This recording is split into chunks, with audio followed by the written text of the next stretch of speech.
Você já parou para se perguntar como surgiu a dança? Ou como ela era desenvolvida anos atrás?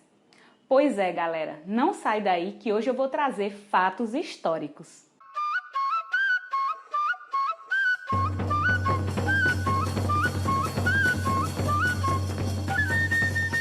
Fala, galera! Sejam bem-vindos a mais um Cariri com Dança. Eu sou a Tatá Tavares e hoje eu estou trazendo um assunto muito importante, a história da dança. Galera, como falar de dança nesse quadro sem falar da sua história, suas origens, não é? Então, antes da gente começar, já sabe, né? Se inscreve no canal caso você não seja inscrito, ativa o sininho para receber notificação de vídeo novo. Deixa o like agora no começo do vídeo, né, para você não esquecer depois e também porque vai me ajudar muito na divulgação, beleza? E não esquece de me seguir também nas redes sociais que eu vou deixar aqui na tela para vocês e também na descrição desse vídeo. Bom, galera, já antecipo aqui para vocês que o vídeo trará essa história de forma resumida, pois a história da dança é bem complexa e seria impossível de relatar tudo em um vídeo só. Porém, o canal se compromete em trazer curiosidades e até relatos mais detalhados de cada período em vídeos posteriores. Mas vamos parar de tanta conversa, tanta balela e bora começar o vídeo de hoje. Bem, inicio esse vídeo falando primeiramente sobre o significado da dança. Segundo o dicionário da língua portuguesa, dança é um conjunto organizado de movimentos ritmados do corpo, acompanhados por músicas, bailado.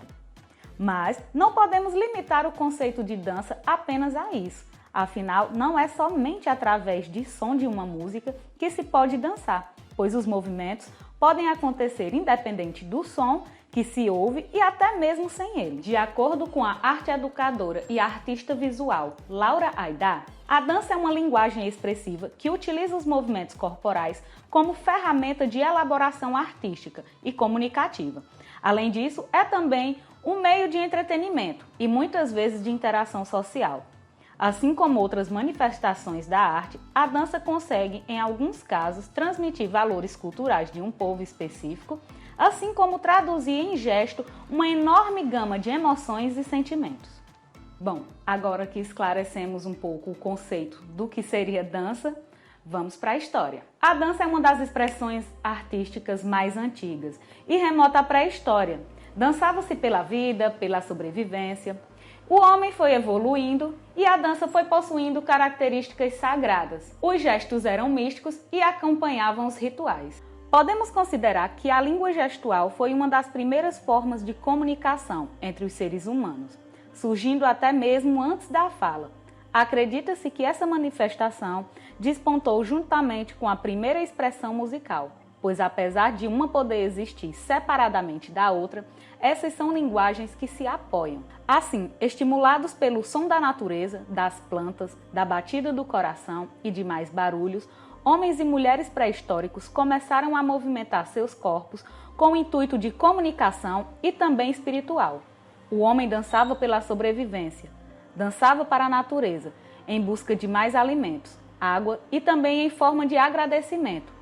Como indício dos primórdios da dança, podemos observar pinturas rupestres que essas civilizações nos deixaram, algumas revelando grupos de pessoas dançando. Nas civilizações antigas, como Mesopotâmia, Índia, Egito e até na Grécia Antiga, a dança possuía características sagradas. Era uma forma de cultuar os deuses. Eram consideradas uma maneira de celebrar as divindades, sendo realizadas principalmente em rituais. Esse tipo de dança sobrevive até hoje em países como Índia e Japão. A Idade Média foi um período em que a Igreja Católica ditava as regras da sociedade. Havia um forte senso moralizante. E a dança, por se utilizar do corpo, era vista como uma manifestação profana relacionada à cultura pagã e herege, e assim precisava ser controlada. Ao contrário das outras artes, a dança não entrava nas igrejas e se restringia às festas populares desenvolvidas pelos camponeses e às celebrações nos castelos.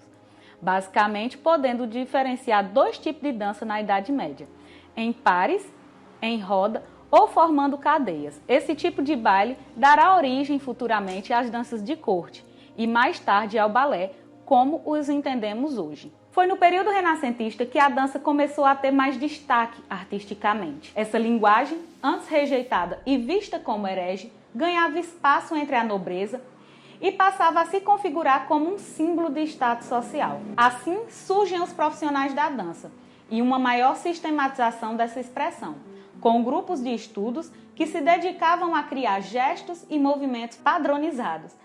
É nesse momento em que desponta o balé. Chamado de balletto na Itália, essa maneira de dançar ganhou outros territórios, tendo destaque na França no século XVI.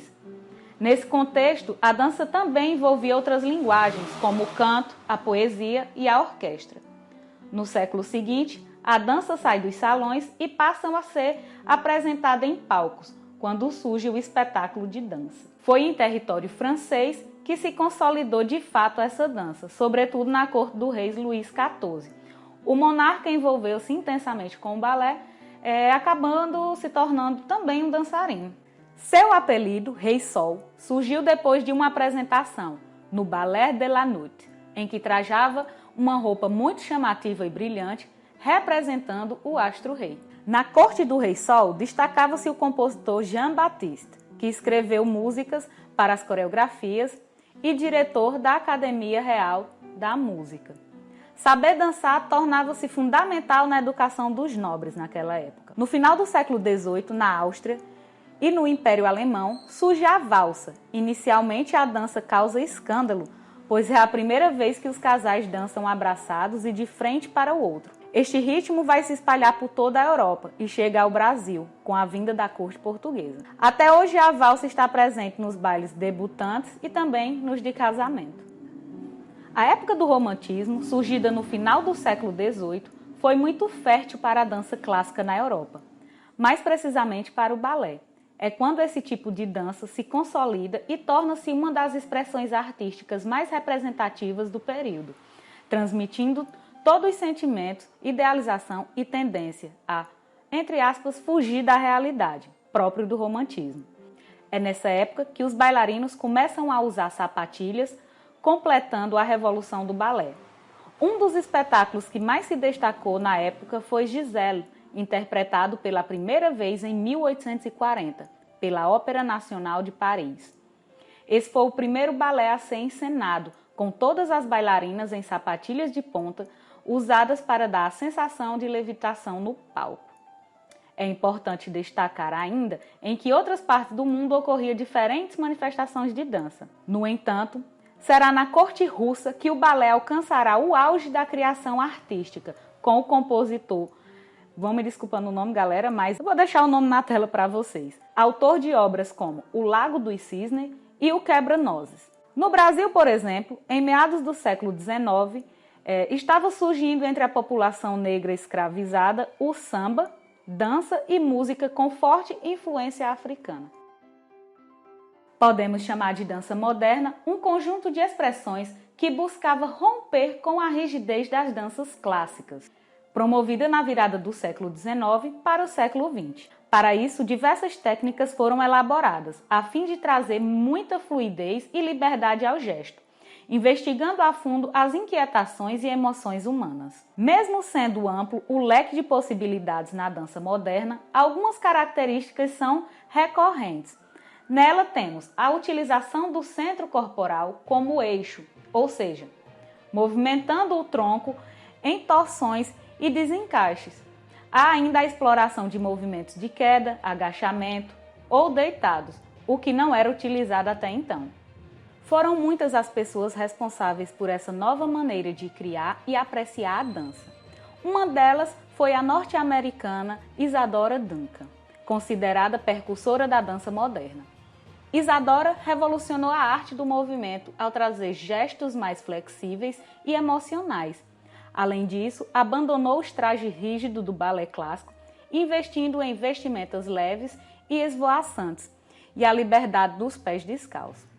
Outros grandes revolucionários da dança nessa época são Martha Graf, Nijinsky e Serge Pavlovich Diaghilev. Vou deixar o nome na tela, tá?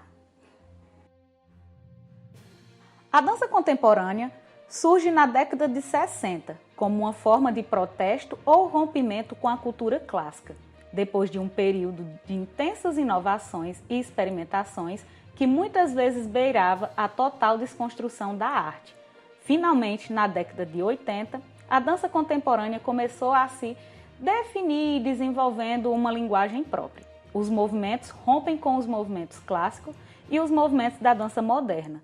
Modifica o espaço usando não só o palco como local de referência. Sua origem tende a ser relacionada a investigações gestuais de artistas norte-americanos do Judson Dance Theatre. O coletivo contava com dançarinos, artistas visuais e músicos e inovou a cena da dança em Nova York, influenciando a linguagem da dança que viriam a seguir. A dança contemporânea é uma explosão de movimentos e criações. O bailarino escreve no tempo e no espaço, conforme surgem e ressurgem ideias e emoções. Os temas refletem a sociedade e a cultura nas quais estão inseridos. Uma sociedade em mudança, são diversificados, abertos e pressupõem o diálogo entre os dançarinos e o público, numa interação entre sujeitos comunicativos. O corpo é mais livre, pois é dotado de maior autonomia. A dança contemporânea é uma circulação de energia, ora explosiva, ora recolhida.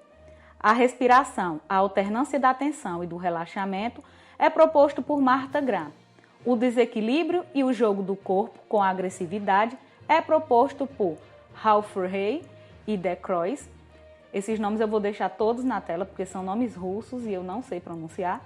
Porém, como eu falei, eles propõem trabalhar o diálogo da pele e do espaço, retornando às origens do movimento.